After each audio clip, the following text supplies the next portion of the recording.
Welcome back to Stock Lab. Let's start with a new episode. 321 Danish kroner. That is the price the market is giving Novo Nordisk today. But the real question is not simply whether the stock has fallen a lot. The real question is this: are we looking at a value creation machine that the market has punished too harshly? Or are we looking at an extraordinary champion entering a phase that is much more complicated than investors want to admit? Let's start with the facts. As of July 6, 2026, Novo Nordisk, listed in Copenhagen under the ticker NOVO B, is trading around 321 Danish kroner. Over the last 12 months, the stock has moved between 224 and 464 Danish kroner. Its 12-month performance is about minus 28.9%, and the damage had already started in 2025, when the year-end closing price collapsed from 624 Danish kroner at the end of 2024. If you enjoy this kind of fundamental analysis, remember to like the video, subscribe to the channel to get notifications for next analysis, and tell me in the comments which company you want me to analyze next. To understand why this matters, we need to understand what Novo Nordisk really is. This is not a scattered pharmaceutical conglomerate. Novo is a focused big pharma company built around two major areas: obesity and diabetes care, and rare disease. Its therapeutic platform is centered on diabetes, obesity, cardiometabolic conditions, and a smaller but profitable rare disease segment. In 2025, the group generated 309 billion Danish kroner in revenue. Of that amount, 82 billion Danish kroner came from obesity care, 207 billion from diabetes care, and 19 billion from rare diseases. And this is not a local story. Novo operates in around 170 countries, with very strong exposure to the United States, which remains the key market for pricing, volumes, and investor perception. At the center of the story is GLP-1, a natural hormone produced by the intestine that helps regulate blood sugar and appetite. Ozempic still dominates the diabetes franchise. Wegovy is the brand that changed Novo's trajectory in obesity, and it helped confirm the company as the global leader in the obesity market, with a 59.6% volume share. But the most important detail today is not just that Novo has winning products. It is that Novo is trying to transform a franchise born around injectables into a much broader platform. That platform includes the Wegovy pill, the more powerful Wegovy HD version, wider geographic expansion, new therapeutic indications, and next-generation products still in development, including CagriSema and zenagamtide. By April 2026, the Wegovy pill had already exceeded 2 million prescriptions. That was strong enough to push management to raise 2026 guidance after the initial cut in February. This brings us to the competitive advantage, the famous moat, seen through a Morningstar-style lens. The first barrier is the scientific intangible asset, and the key word here is semaglutide. Novo's 2025 annual report explains very clearly that this molecule came after years of research and 216 failed attempts before the right compound was found. It also came from peptide-based know-how that cannot simply be bought off the shelf. That matters because, in pharma, a patent is never just a patent. It is regulatory experience. It is clinical data. It is therapeutic positioning. And it is the ability to combine efficacy, safety, and manufacturing scale. The second barrier is industrial and commercial scale. Novo is investing tens of billions of Danish kroner in additional production capacity, because in a market where demand can be enormous, the ability to actually deliver the product becomes a very real competitive barrier. The third barrier is a softer switching cost. You see it in clinical practice, in formularies, in physician familiarity, in cardiovascular evidence, and in therapeutic continuity. Many investors underestimate this point. When a drug becomes a standard of care, with strong data and broad availability, replacing it is never a neutral decision. But a moat does not make a company invincible. And this is where the story becomes more interesting. The first risk, and the most visible one today, is pressure on pricing power. The 2025 annual report and Reuters both point in the same direction. 2026 is a year of very strong pressure on prices and rebates, especially in the United States. This pressure comes from access agreements, political pressure on drug prices, more aggressive demands from insurers, and a growing share of patients paying for the drug out of pocket. The second risk is competitive, and it has a very precise name: Eli Lilly. Novo remains extremely strong, but it has lost ground in U.S. prescriptions, and it can no longer promise a return to the extraordinary growth rates of the past. The third risk is concentration. Semaglutide is still the engine of the story, and Novo's own risk management acknowledges the portfolio's dependence on multiple brands using the same active ingredient. At the same time, in some international markets, loss of exclusivity is starting to become a real issue. So yes, this is an excellent business, but it is no longer a simple, linear story. So how should we read the stock's behavior? First, the market celebrated Novo as the perfect symbol of the GLP-1 boom. Then, almost suddenly, it started to price in a brutal normalization. In February 2026, the company scared investors with guidance pointing to a possible decline in sales and earnings of up to 13%. The stock lost around 16% in a single session. But then came May, and the first quarter of 2026 showed another side of the story. The Wegovy pill clearly beat expectations, and the stock reacted with an intraday rally of more than 6% because the market saw the possibility that volumes could offset part of the pricing pressure. Then, in early July, another catalyst arrived. The private commercial Medicare GLP-1 Bridge program started on July 1, 2026, and opened access to Wegovy for eligible Medicare beneficiaries at $50 per month until the end of 2027.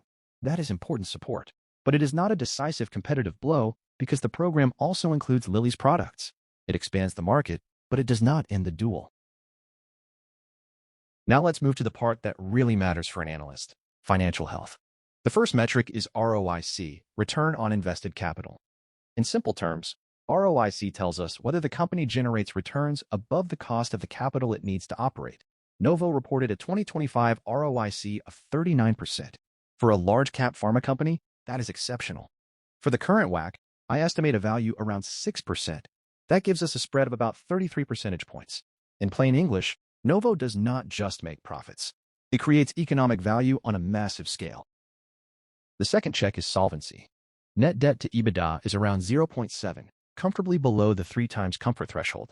From a credit perspective, this means Novo can finance investments, buybacks, dividends, and business development without putting stress on its financial structure. Then comes shareholder remuneration. The group has now recorded its 30th consecutive year of dividend increases. At the current share price, the trailing dividend yield is around 3.5%, while the forward dividend yield is 4.86%. That is much higher than what Novo used to offer in the past, partly because the share price has compressed so much.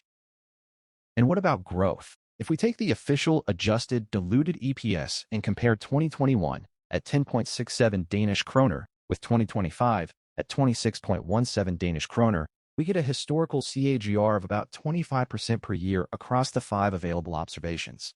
Now, this does not mean Novo will grow at 25% per year from here, but it does tell us something important. During the GLP-1 supercycle years, the company's industrial engine was extremely powerful. And this is where the 2026 paradox begins. The past looks like the story of an almost perfect value creator.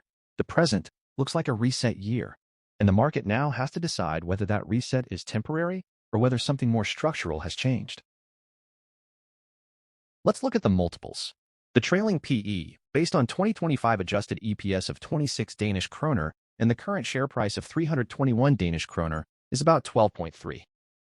The forward PE, using visible consensus 2026 EPS of 21 Danish kroner, rises to about 15.3. And this is an important point. When the forward PE is higher than the trailing PE, it does not mean the stock has suddenly become expensive. It means the market is pricing in a decline in future earnings. Now compare that with history. Novo's average multiple is around 29 times, and compare it with Eli Lilly, which trades at a trailing PE of 43 and a forward PE of 33. On that basis, Novo's discount is enormous. So, based on earnings alone, Novo looks cheap compared with its own history, and heavily discounted versus its most important direct peer. The market is not pricing in a collapse in business quality. It is pricing in lower visibility. In other words, this is an uncertainty discount. Now we reach the core of the valuation, the DCF. To avoid inventing numbers, I use consensus data for revenue and EPS, and I reconstruct an initial normalized free cash flow of around 65 billion Danish kroner. That starts from operating cash flow of 118 billion Danish kroner, and then subtracts normalized capital expenditure close to the 55 billion Danish kroner indicated in the 2026 guidance. From there, I do not use a simple two-stage model because that could underestimate the massive investments Novo is making today, and those investments should support a phase of accelerated growth tomorrow. So I use a three-stage DCF. The first stage covers the next 3 years and reflects the current reality, margin pressure, and transition. In this phase, I assume an initial decline in free cash flow because of significant investments, followed by gradual stabilization and a return to growth. The second stage is the crucial one. Here, I model a meaningful acceleration in free cash flow, with growth rates starting around 18% and gradually declining towards 7 to 8%. This is the phase where Novo should fully monetize its investments. The global expansion of Wegovy, the development of the oral version, new therapeutic indications, and an innovative pipeline. The third stage is the convergence toward long-term growth, with a terminal growth rate between 2% and 3%. In the prudent scenario, with a WACC of 9%, the value is about 340 Danish kroner. In the more optimistic scenario, with a WACC of 8% and full realization of the supercycle, the value reaches about 510 Danish kroner. If we weight the two scenarios 70 to 30, the resulting fair value is about 392 Danish kroner. And if we apply a 10% margin of safety, we get a maximum purchase price of around 353 Danish kroner. So, at the current price of 321 Danish kroner, the stock is not an obvious bargain. But it is not overvalued either. The market is already pricing in part of the future growth, but not the full supercycle. Put differently, today you are paying for a story that still has to prove itself in the numbers. So what about target prices? For the one-year horizon, I use analyst consensus. Today, that points to an average price of about 316 Danish kroner, but the range is very wide, from a low of 200 Danish kroner to a high of 454 Danish kroner. And that range tells us something important. The market does not have a single clear view on the short term. The bear case reflects pricing pressure and a loss of competitive momentum. The bull case reflects a rapid reacceleration linked to Wegovy and GLP-1 demand. For the 3-year and 5-year targets, I do not use consensus because consensus rarely extends that far in a useful way. Instead, I use a fundamental approach based on projected EPS and valuation multiples that are consistent with Novo's history and with the broader sector context. In the bear scenario, I assume multiple compression and weak growth.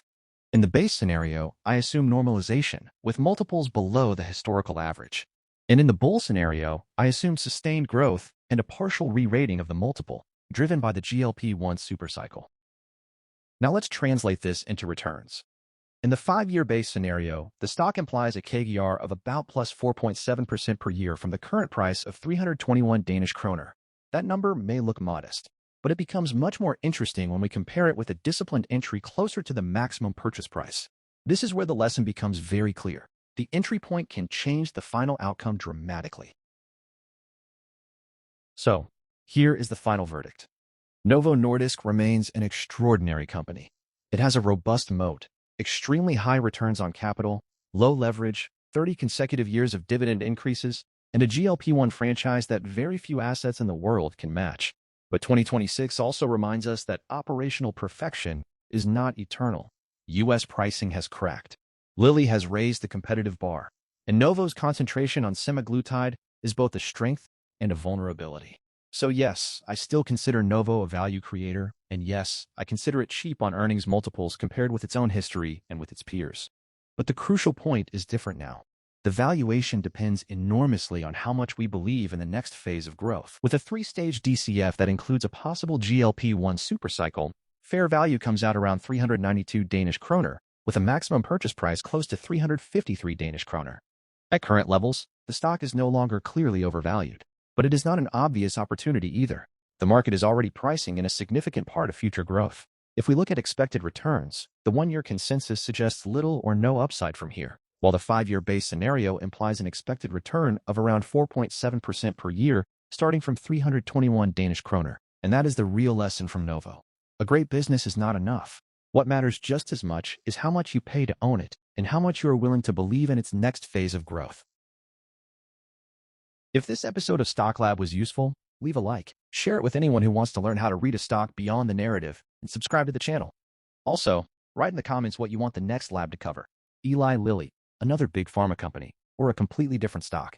See you in the next analysis. This content is provided for informational purposes only and does not constitute financial advice. Some analyses may be based on artificial intelligence tools, and their accuracy is not guaranteed. Always do your own research before making any financial decision.